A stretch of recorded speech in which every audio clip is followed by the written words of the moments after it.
Orain zurrunbilo batean sartuta, baina egia esateko kriston ilusioarekin. Duela urte eta erdi hasi ginen lanean, bai ikusita apur bat hainbat herritan egiten ari ziren esperientziak oso interesgarriak izaten ari zirela, jende aktibatzeko benetako gogoarekin zegoela eta ari zala tokian euskaltzale aktiboak eta normalean euskaratik urruntzuago egoten den jendea ere bai hurbiltzeko oso tresna interesantea izaten ari zala, eta orduan duela urte terdi hasi ginen lantzen apur bat ideia, ematen zuen urte terdi oso urrun zegoela, euskaraldia aurkeztu genuenean, baina bai, bertan dago, eta gogo handiarekin. Ikusten dugulako herrietan jende pila dagoela lanean, jende asko aktibatuta eta inguruan zabaltzen zer den euskaraldia, baina batez be jendea prestatzen ere bai horretarako, eta izen ematea ondo doala ikusita eta jendea gogotsu dagoela ikusita, oso ilusio handiarekin. Oso zurrunbilo handi batean sartuta, baina oso zurrunbilo politean sartuta gauz. Bai. Gure ustez ezinbesteko ekimen bat da. Ni askotan definitu dut olatu bat bezala. Nire ustez aktibazioan olatu bat izan behar da, eta orain eragilei, herriari dagokigu olatu hori hartzea, ala ez. Eta hor dago niretzat erronka nagusia, ez da? Baliabideak edo egoera berezi bat ipintzen du mai gainean euskaraldia, eta orain guztioi dagokigu esandakoa. Aprobetxatu, ala ez. Era berean gure ikasleak izan daitezkela aktibatzaile potente batzuk, ez da? Etxera joaten direnean, beren gurasoekin berba egiten dutean, esanez, begira, hau martxan dago. Hau herri guztia dago euskaraldian, beraz, egon zaitezte zu ere. Beraz, nire uste gehien bat gure lana izan daitekela aktibazio horretan bultzatzaile bat izatea, ikasleen bitartez, langileen bitartez eta guztien bitartez.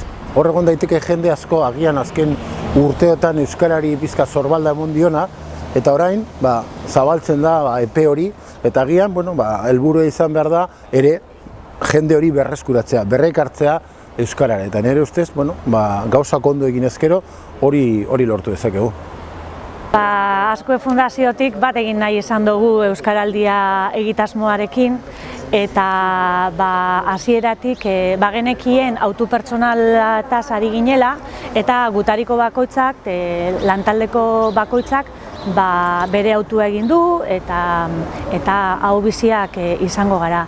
Baina era berean guk gure lantokia euskararen etxean izan da eta lantoki hori beste erakunde eta elkarteekin konpartitzen dugunez, uste izan dugu guztiok ere ariketa honetan parte hartuko dugunez, beste herritarrak ere animatu ditzakegula ekintza kasu honetan sume honen bitartez. Eta hori izan da gaur guztioi adierazi nahi izan dizueguna. Gu etxe honetan ahaubiziak eta belarri prestak izango garela, eta gu bezala animatzen dugu gizartea ariketa honetan parte hartzera. Ahaubiziak eta batez ere belarri prestak behar ditugulako. Bai.